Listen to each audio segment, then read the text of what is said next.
It started with one house, then a street, then a parish, then the whole city.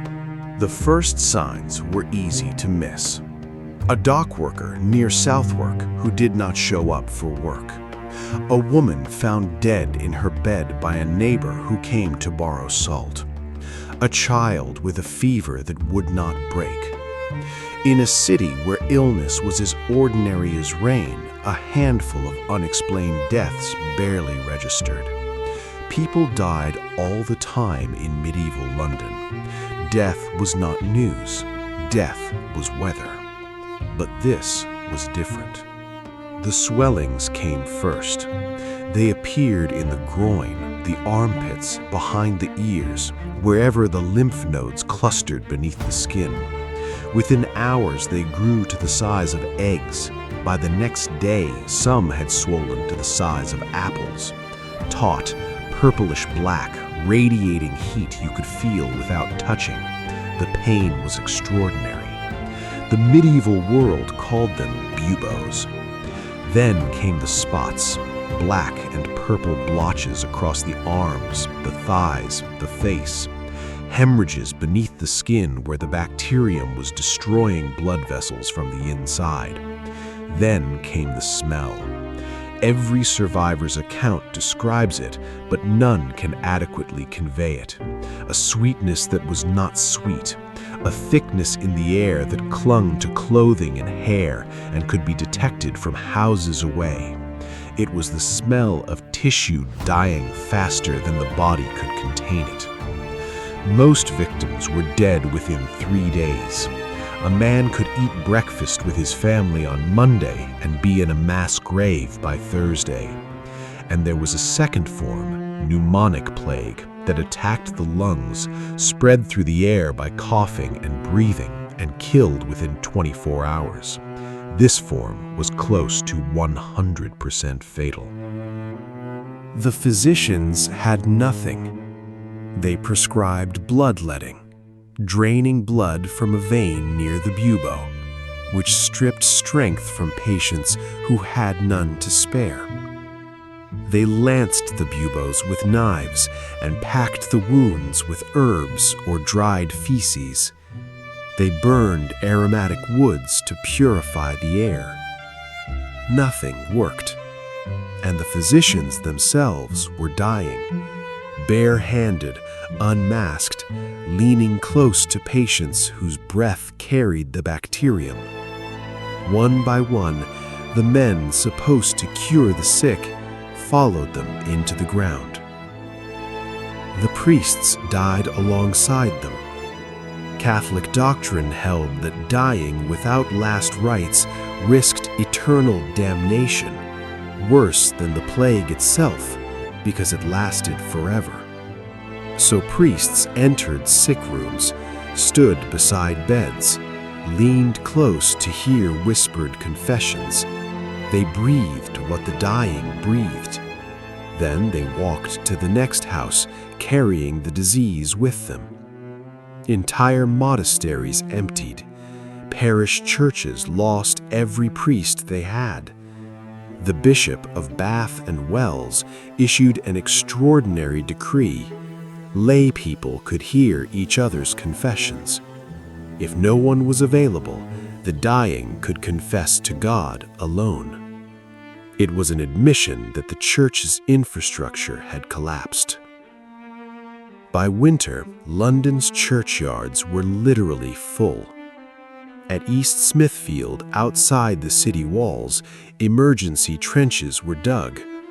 Bodies were laid in rows, head to toe, 5 deep, a thin layer of soil between levels. Excavations in the 1980s revealed something unexpected. Even in catastrophe, the burials were orderly. Bodies aligned east to west in Christian tradition. Someone was still trying to maintain dignity. That stubborn effort may be the most human detail in the entire story of the Black Death. But dignity was running out. The chronicles record the collapse with horror. Families fractured, parents abandoned children, husbands left wives locked in rooms with the dead. The bonds that held society together, kinship, duty, love, dissolved under a terror so overwhelming that self-preservation became the only functioning instinct. The streets changed. The noise that had defined London thinned, and in some neighborhoods stopped. Houses stood with doors open and no one inside. Shops shuttered permanently. Markets grew sparse, not because there was nothing to sell, but because there were not enough people left. A loaf of bread that cost a penny now cost 4 because the baker was dead and his replacement knew that desperation has no ceiling. The animals noticed before the records did. Dogs that had been household companions turned feral within weeks, feeding on corpses left in alleyways and doorways. Rats, the very creatures carrying the plague, multiplied in abandoned grain stores where no one remained to guard the supply. Pigs roamed freely through streets that had once been too crowded for a handcart to pass. London was becoming something it had never been in living memory, empty enough for animals to reclaim. In the countryside beyond the walls, the picture was worse. Crops stood unharvested because the laborers were dead. Cattle wandered out of their enclosures and starved in open fields. An entire harvest, the food supply that was supposed to carry England through the winter, rotted where it grew because there were not enough living hands to bring it in. 3 responses emerged, as Boccaccio had observed in Florence. The first group sealed themselves inside their homes, locked doors, ate whatever they had stored, and waited. Many died anyway. The fleas found their way through walls.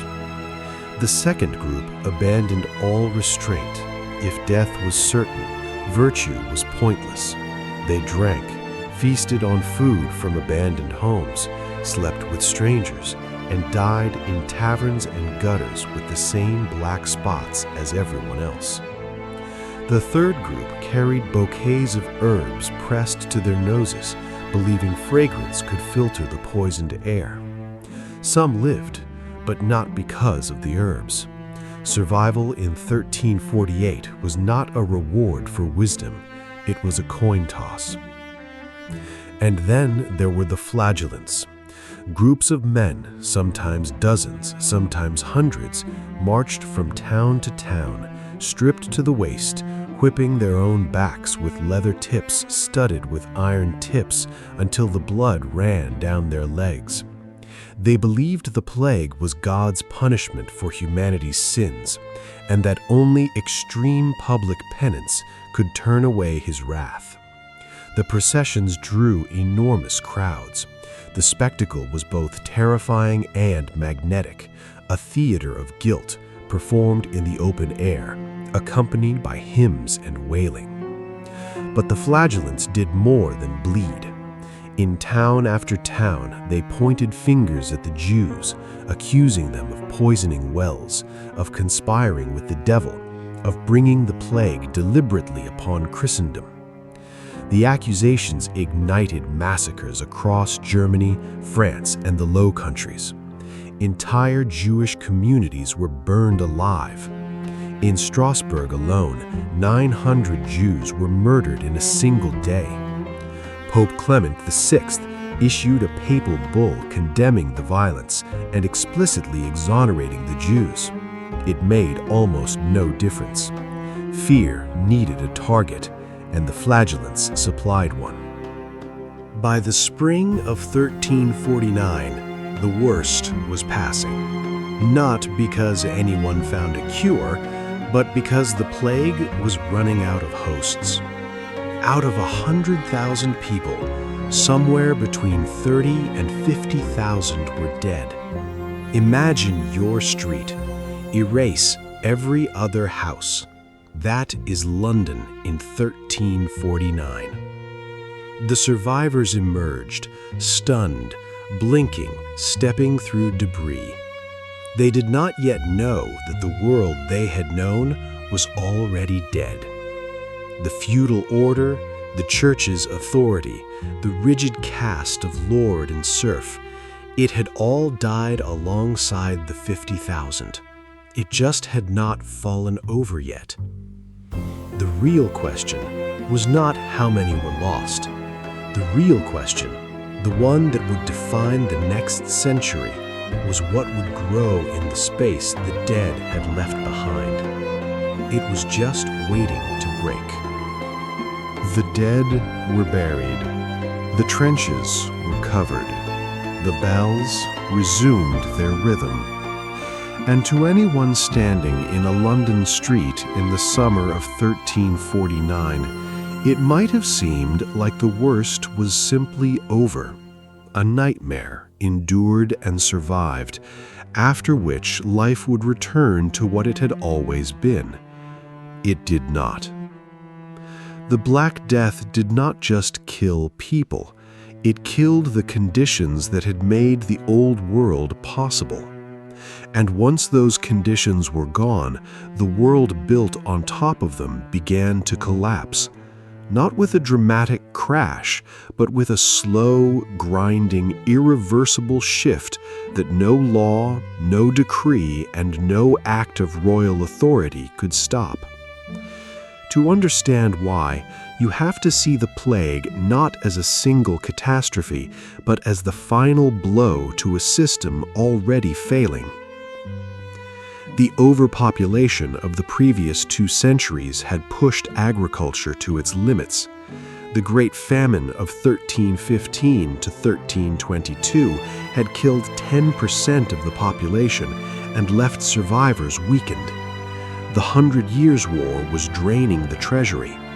England in 1348 was a bridge with too much weight and too many cracks. The plague was not the only force pressing down. It was the one that made the bridge give way. The most immediate consequence was mathematical. When 30 to 50% of the population dies in 18 months, the equation of labor and land inverts overnight. Before the plague, there were too many people and not enough land. Serfs had no leverage. After the plague, there were not enough people and far too much land. Fields lay empty, manors had no tenants, and for the first time in centuries, the people at the bottom had something they had never possessed: scarcity.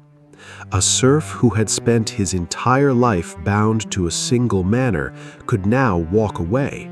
Not because the law changed, because the manor down the road was offering higher wages, better food, a cottage with a door that closed. And the lord who lost that serf could not replace him, because the men who would have taken the job were dead. This was the invisible revolution. No one planned it, no one led it. It happened because a bacterium killed enough people to change the mathematics of power. The ruling class panicked. In 1349, Edward III issued the Ordinance of Laborers. In 1351, Parliament followed with the Statute of Laborers. Wages were to be frozen at pre-plague levels. Workers were forbidden from demanding higher pay or leaving their manors. The penalty was imprisonment. It was an attempt to do by force what the old system had done by abundance: keep the peasants in place when the natural mechanism for doing so had been destroyed. It did not work. The statute was among the most widely violated laws in English history. Peasants demanded higher wages and got them, because lords who refused found their fields unplowed. Workers moved freely between manors, between towns, not in open defiance, but in the quiet, unstoppable way water finds cracks in a wall. You cannot legislate scarcity out of existence. When there are not enough hands to bring in the harvest, the hands that remain set the price. Wages rose significantly. A laborer earning 2 pence a day before the plague could now command 4 or 6. Peasants who had eaten nothing but dark bread and pottage now ate meat, drank better ale, wore dyed wool and leather boots. The sumptuary laws became unenforceable. The lower classes could afford to dress like their betters, and there were not enough enforcers left alive to stop them. The church suffered a parallel collapse, not of bodies, but of belief. For centuries, it had offered a total explanation of reality. God is just, suffering is punishment for sin, obedience brings salvation. Every element of this framework had been tested by the plague, and every element had failed visibly. The faithful died at the same rate as the sinful. The priests died faster than almost anyone. The sacraments had not protected, the relics had not healed. And the replacements were worse than the losses. With so many clergy dead, the church filled vacancies with whoever was available, men with little training, less education, sometimes questionable character. The quality of spiritual leadership plummeted when the need for it was greatest. The flagellant movement had already cracked the surface, thousands marching through Europe following self-appointed leaders with no authorization from Rome. The Pope condemned them. It was largely ignored. For the first time in medieval memory, large numbers of ordinary people practiced religious expression entirely outside the church's authority. It was not yet a reformation, but it was the first visible fracture in a monopoly that had held for 1,000 years. And then there were the women. Before the plague, a woman existed in a legal and social cage. She could not own land independently, run a business, or join a guild. She moved from father's authority to husbands to sons. The church reinforced this. Woman as daughter of Eve, subordinate by divine design. The plague did not change the theology, but it changed the math. With so many men dead, women stepped into the gaps, not because society invited them, but because it had no one else. Widows inherited land. Women ran bakeries, breweries, textile workshops. Some joined guilds, some hired laborers. The legal constraints did not vanish. They would reassert themselves later, but the practical reality had shifted. A world that told women they could not was now relying on them because it had no one else. None of this felt like liberation at the time. It felt like survival. The structural changes, rising wages, labor mobility, weakening of the church, expansion of women's roles, were happening beneath consciousness, the way tectonic plates shift before the earthquake reaches the surface. But the earthquake was coming. Lords tried to reassert control. The church tried to rebuild authority. The crown tried to legislate the past back into existence. And the people at the bottom, serfs, laborers, women, survivors, pushed back. Not always consciously, not always successfully, but persistently, in 1,000 small acts of refusal that collectively amounted to the most profound social transformation medieval Europe had ever seen. What the dead left behind was not emptiness, it was space. And in that space, something was growing that would reshape religion, labor, governance, art, and the very idea of what a human life could be. But that is the story of what came after, the long shadow, the slow echo, the legacy that reaches from a mass grave in East Smithfield to the world you are living in right now. 33 years after the last mass grave at East Smithfield was sealed with earth, the dead reached up and shook the living. In the summer of 1381, a peasant army marched on London. They came from Kent and Essex, farmers, laborers, tradesmen, village priests, and they numbered in the tens of thousands.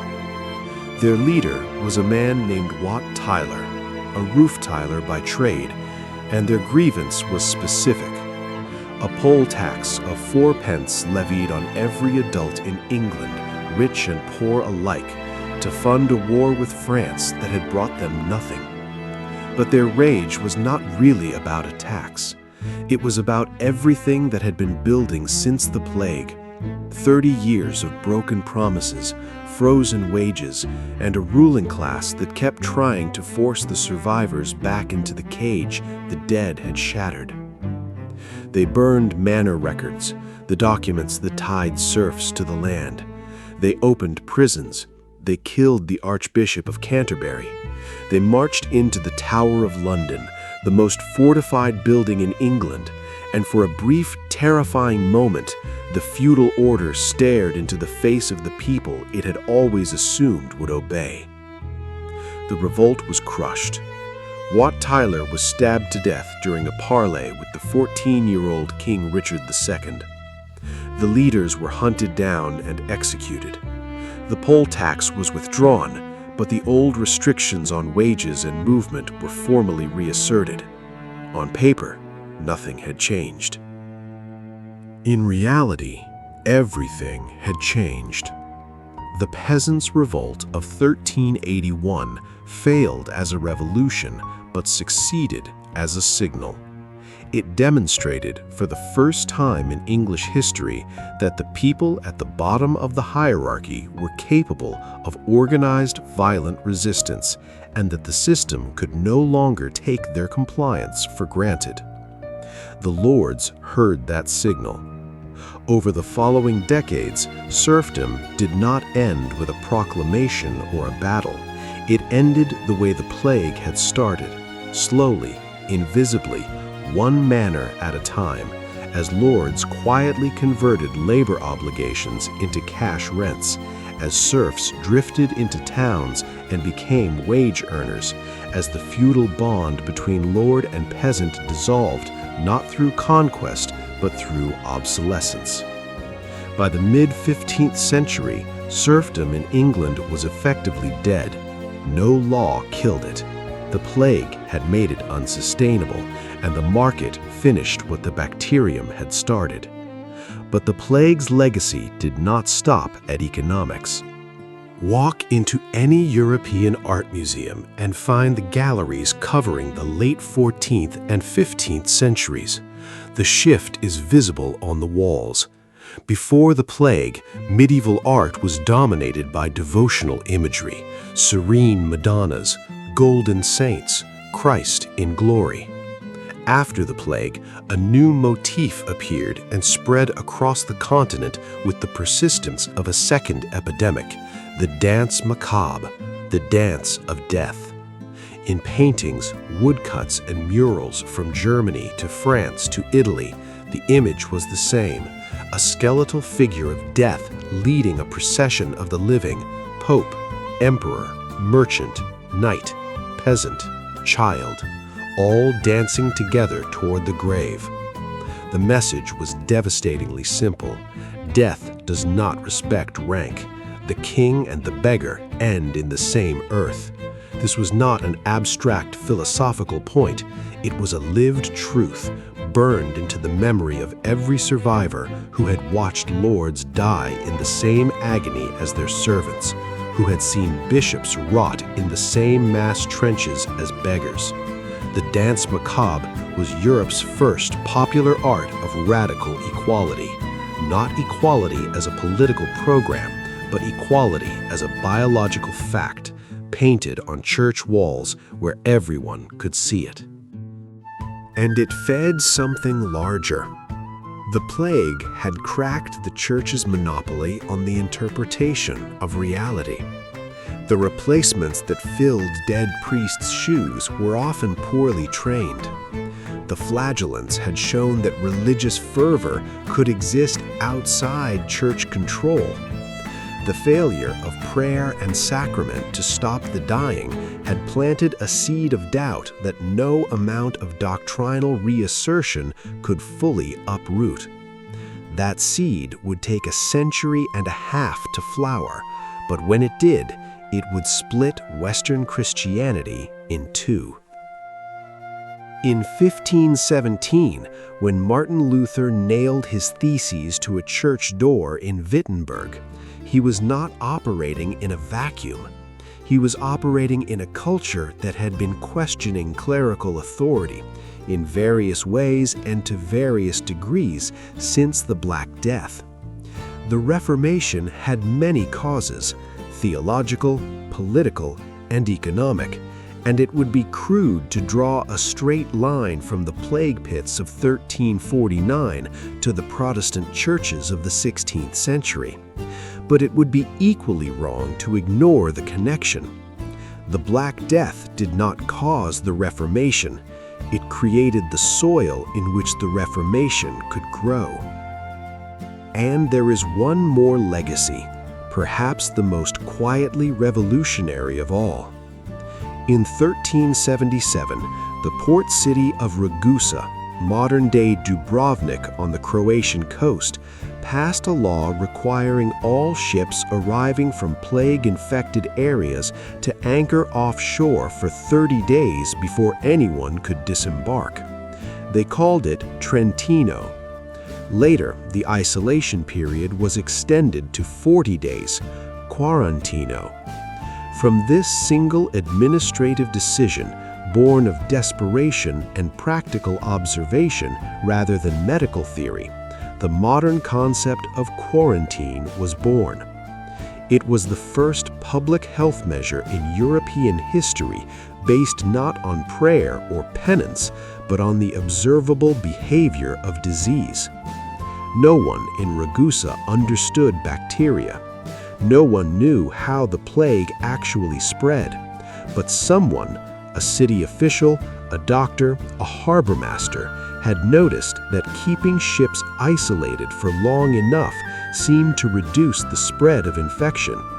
It was empirical, it was imperfect, and it was the beginning of a way of thinking about disease that would eventually lead, over centuries, to germ theory, to epidemiology, to vaccination, to the public health systems that modern nations take for granted. When the world locked down in 2020, when governments ordered citizens to stay home, when airports closed, when the word quarantine appeared in every headline in every language, they were using a word and a concept invented by a medieval port city trying to survive the Black Death. The chain is unbroken. 670 years, and the echo is still audible. This is what the plague built. Not directly, not intentionally, and not without immense suffering, but undeniably. It built a world where labor has a price, because the death of millions proved that human work is not infinite and cannot be taken for granted. It built a world where religious authority can be questioned, because the failure of the church during the plague showed that even the most powerful institution on earth could be wrong. It built a world where public health is a function of government, because a Croatian harbor master understood that isolation could do what holy water could not. It built a world where the old hierarchies of birth, of blood, of divine appointment were no longer the only way to organize a society, because the plague had demonstrated with terrible clarity that those hierarchies could not protect anyone from anything. The people who lived through 1348 did not know any of this. They knew only that the world had broken and that they had to put it back together with fewer hands and fewer certainties than before. They did not think of themselves as the architects of modernity. They thought of themselves as survivors. But surviving was enough, because in the act of rebuilding, in the peasant who demanded a wage, in the woman who ran her dead husband's shop, in the city that isolated its ships, in the artist who painted death dancing with a king, they made choices that accumulated year by year, generation by generation, into a world that their grandparents would not have recognized and that we, 6 centuries later, still inhabit. The Black Death killed between 75 and 200 million people across the world. It emptied cities, erased villages, broke families, shattered faiths, and left scars on the European psyche that took generations to fade. It was, by almost any measure, the worst thing that has ever happened to the human species. And yet, in the silence that followed the dying, in the empty fields, the half-built churches, the abandoned manors, the overcrowded graveyards, something grew. Not because the plague was good. It was not good. It was a catastrophe of almost incomprehensible scale. But because the old world it destroyed was not the only world possible, and because the people who survived it proved, without knowing they were proving anything, that human societies do not simply collapse and vanish. They break and they rebuild. And sometimes what they rebuild is larger, freer, and more human than what came before. In 1348, a baker in London woke before dawn, shaped his loaves, stepped over the gutter, and went home to a straw bed he shared with his family. He did not know that a flea on a rat in his wall carried the end of his world. He did not know that his death and the deaths of millions like him would crack open a system that had held for 3 centuries. He knew nothing about the future. He was just a man making bread. But the world we live in began in that silence, the silence after he stopped.